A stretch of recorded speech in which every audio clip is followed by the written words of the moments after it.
अस्सलाम वालेकुम students, welcome to world of education. और आज हम वर्ल्ड ऑफ एजुकेशन की इस वीडियो के अंदर बात करेंगे फिजिक्स 101 के लेक्चर नंबर 5 की। लेक्चर नंबर 5 में हमने इससे कवर करने से पहले हमने जो लेक्चर नंबर 4 देखा था उसके अंदर हमने न्यूटन के 3 लॉ देखे थे और वो तीनों लॉ बड़े इंपॉर्टेंट है, आपसे पेपर के अंदर जो है वो पूछे जा सकते हैं, तो आपने इनको अच्छे तरीके से होपफुली पढ़ लिया होगा। तो अब आपको एप्लीकेशन ऑफ न्यूटन्स लॉ के बारे में बताया जा रहा है और जो इससे नेक्स्ट लेक्चर होगा वो इसी का पार्ट होगा और वो एप्लीकेशन ऑफ न्यूटन लॉ ये 1 है, वो सेकंड होगा यानी 2 होगा। तो वो कह रहा है कि हर कंक्लूजन में ये आपको दोबारा उसी के बारे में बात कर रहा है कि हम सेकंड लॉ के मुताबिक एफ जो है वो बराबर होता है एम ए के। अगर एफ 0 के बराबर हो 0 के और जो ए है वो 0 फैक्टोरियल के बराबर हो। फैक्टोरियल का जो है इसका मेन कॉन्सेप्ट का मतलब होता है कि 0, जिस तरह अगर मैं कहता हूँ ना आपसे 2 फैक्टोरियल, इसका मतलब होता है 2.1। चूँकि 0 फैक्टोरियल है, 0 से प्रीवियस कोई वैल्यू नहीं जा सकती है, तो इसका मतलब 0 ही होगा। तो how simple yet how powerful, वो कह रहा है कि कैसे ये जो है वो पावरफुल हो सकता है। तो this says that for anybody that is not accelerating the sum of all the forces acting upon it must vanish. इसका मतलब ये है कि चूंकि जारी बात है, अगर फोर्स भी 0 है, एक्सेलरेशन भी 0 है, तो इसका मतलब है कि हमारे पास जो सम होगा तमाम तर फोर्सेज का डैट इज नो एक्सेलरेशन, यानी वो 0 के बराबर है जो है वो हो सकता है। उसके आगे example of system in equilibrium. Equilibrium हम किसे कहते हैं? इक्विलिब्रियम का मतलब ये होता है कि दो चीज़ों का बराबर होना। ठीक है, अगर वो दो चीज़ें बराबर हैं तो इसका मतलब है कि आपके पास जो है वो एक कांस्टेंट फोर्स मार्जे वजूद में आती है, कांस्टेंट फोर्स जो है वो बॉर्न होती है, पैदा होती है। A stone restoring on a ground, वो कह रहा है कि अगर आपके पास जो स्टोन है वो रेस्टिंग है ग्राउंड के ऊपर। A pencil balance on your finger, अगर आपकी जो पेंसिल है वो बैलेंस है आपकी फिंगर के ऊपर, तो दिस मीन्स कि आप इक्विलिब्रियम की कैटेगरी में हैं, आप इस टाइम इक्विलिब्रियम स्टेट में मौजूद हैं। फिर example of system out in equilibrium, अगर आप सिस्टम मतलब इक्विलिब्रियम आउट की फॉर्म में है, या आपने दोनों बातों को याद रखना है, सिस्टम इन इक्विलिब्रियम और सिस्टम आउट इक्विलिब्रियम। इसका मतलब ये है कि अगर आपने इक्विलिब्रियम स्टेट में, अगर आप इक्विलिब्रियम स्टेट में मौजूद हैं तो आपके पास सिस्टम इन इक्विलिब्रियम है, और अगर आप इक्विलिब्रियम की स्टेट में मौजूद नहीं है तो आप सिस्टम आउट ऑफ इक्विलिब्रियम की स्टेट में मौजूद हैं। सिस्टम आउट का मतलब है कि आप बैलेंस नहीं कर रहे हैं। जिस तरह अगर आप देखें कि आप एक बाइक को रन हो जो है, या आप एक बाइक को चलाते हैं, तो आप उस टाइम सिस्टम इन इक्विलिब्रियम पे होते हैं, क्योंकि वो आप ना तो इधर जाते हैं ना उधर जाते हैं। अब सिस्टम आउट इक्विलिब्रियम का मतलब ये है कि आपके पास जो है वो आप जैसे आप कार को ड्राइव कर सकते हैं, लेकिन अगर आप इस जो है वो बैलेंस को मेंटेन नहीं कर सकते तो आप बाइक को ड्राइव नहीं कर सकते हैं। तो आप इक्विलिब्रियम आउट की फॉर्म में आप जो है वो क्योंकि बैलेंस को मेंटेन नहीं करें तो आप इक्विलिब्रियम स्टेट में मौजूद नहीं होते हैं। उसके आगे if you know the acceleration of the body it is easy to find the force that occur that causes it to accelerate. वो आपको ये जो है वो एग्जांपल दे रहा है डेरिवेशन की।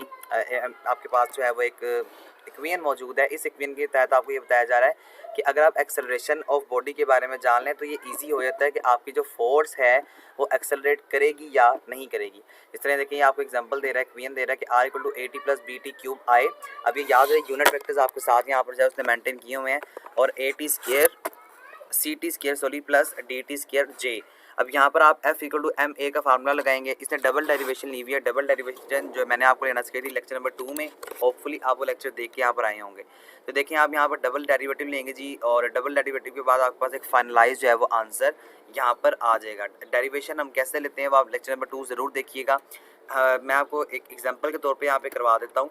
देखिए अगर आपने अगर जो है वो डी ओवर डी टी करना है, ये आपके पास डेरिवेशन का फार्मूला होता है डी ओवर डी टी। और आपने किसी भी चीज़ का डेरिवेटिव लेना है, जिस तरह एक्स का क्यूब है, अगर आप इसका डेरिवेटिव लेना चाहते हैं तो आप ये जो शुरू वाली जो आपके पास जो पावर होती है आपके पास स्टार्टिंग में आ जाती है, और इस पावर में से हम एक माइनस कर देते हैं। जब 3 में से हम माइनस करेंगे 1 को तो ये 3x का स्क्वायर हो जाएगा। तो ये आप डेरिवेशन लेंगे। चूँकि ये डबल डेरिवेटिव है हमने यहाँ पर लेना है, तो डबल डेरिवेटिव से मुराद होगी कि आप इसका एक दफ़ा दोबारा डेरिवेटिव लेंगे। अब आप जब दोबारा डेरिवेटिव लेंगे तो आपको यहाँ पे डी स्क्वायर टी आ जाएगा। ये पावर दोबारा शुरू में आके यहाँ पे मल्टीप्लाई होगी तो 3 2 6 हो जाएगा x, और आपके पास यहाँ पर 1 आ जाएगा। तो ये आपने डबल डेरिवेटिव जो है यहाँ पर फाइंड आउट कर ली है। तो यही बात आपको यहाँ पर जो है वो सिखाई जा रही है। होपफुली आपको एक कंसेप्ट जो है वो समझ में आ चुका होगा। उसके आगे वो आपको कह रहा है कि सपोज कर लें कि जनाब f जो है वो आप अगर फाइंड करना चाहते हैं, वही बात है कि अगर आपने इसका डबल डेरिवेटिव लेना है तो डबल डेरिवेटिव लेना इसका बड़ा आसान है, मुश्किल काम जो है वो नहीं है।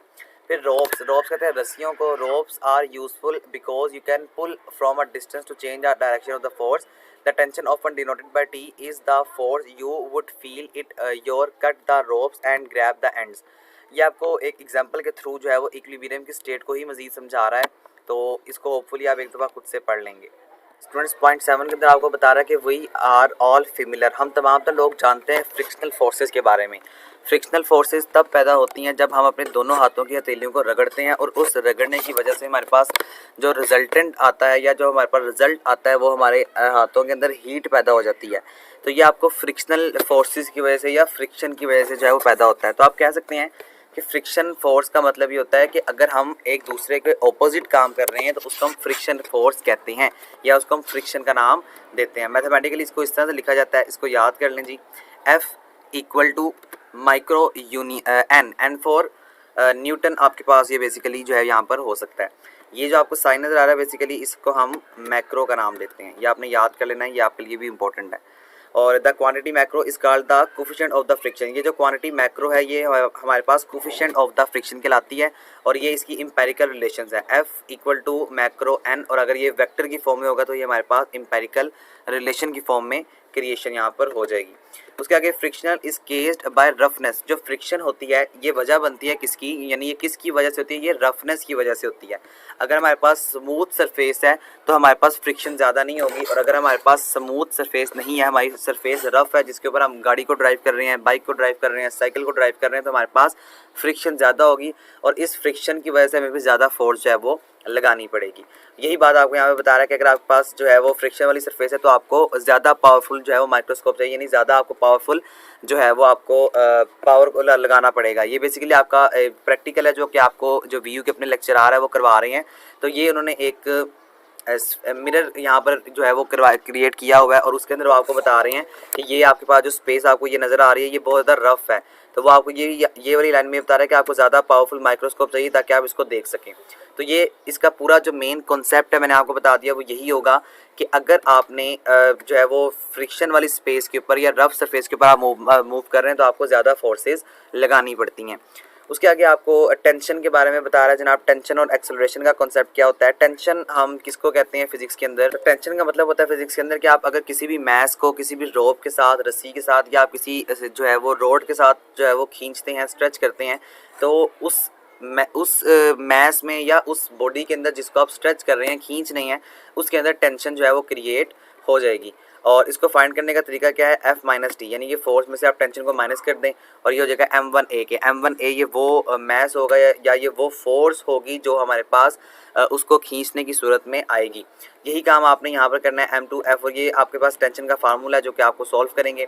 आगे there is a general principle by which you solve equilibrium problem. आपके पास एक जनरल प्रिंसिपल है जिसकी मदद से आप इक्विलिब्रियम की प्रॉब्लम को सॉल्व कर सकते हैं। For equilibrium the sum of forces in every direction must vanish. Equilibrium के लिए जो सम होता है फोर्सेस का हर डायरेक्शन के अंदर जो है वो वैनिश होता है। वैनिश का मतलब होता है कि गायब हो जाता है। इसका मतलब ये है कि हमें वो नज़र नहीं आता लेकिन वो हमेशा इक्विलिब्रियम स्टेट में ही रहता है। तो जिसकी वजह से ये जो है वो तमाम तर चुके इक्विलिब्रियम में होते हैं, इसको हम कह सकते हैं कि ये सिफर के बराबर है, जीरो के बराबर है। You may always choose the x y z direction according to your convenience. वो कह रहा है कि अगर आप इस तरह का कोई एक्सपेरिमेंट करना चाहते हैं तो आप एक्स वाई डायरेक्शन को, जेड डायरेक्शन को अपनी आसानी के लिए जो है वो इस्तेमाल कर सकते हैं। आगे एग्जांपल दे रहा है, इसको आपको करने की ज़रूरत नहीं है, इसको पढ़ना ज़रूर है लेकिन इसको समझाने वाला इसके अंदर कोई काम भी नहीं है। तो स्टूडेंट्स ये आपका लेक्चर नंबर 5 था, होपफुली आपको समझ में आ चुका होगा। अगर आप चैनल पर नहीं हुए तो प्लीज़ सब्सक्राइब जरूर कीजिएगा। इंशाल्लाह आइंदा आने वाले तमाम वीडियोज़ के अंदर आपको मज़ीद इन्फॉर्मेशन जो है वो मिलती रहेगी। Thank you so much. अल्लाह हाफिज़।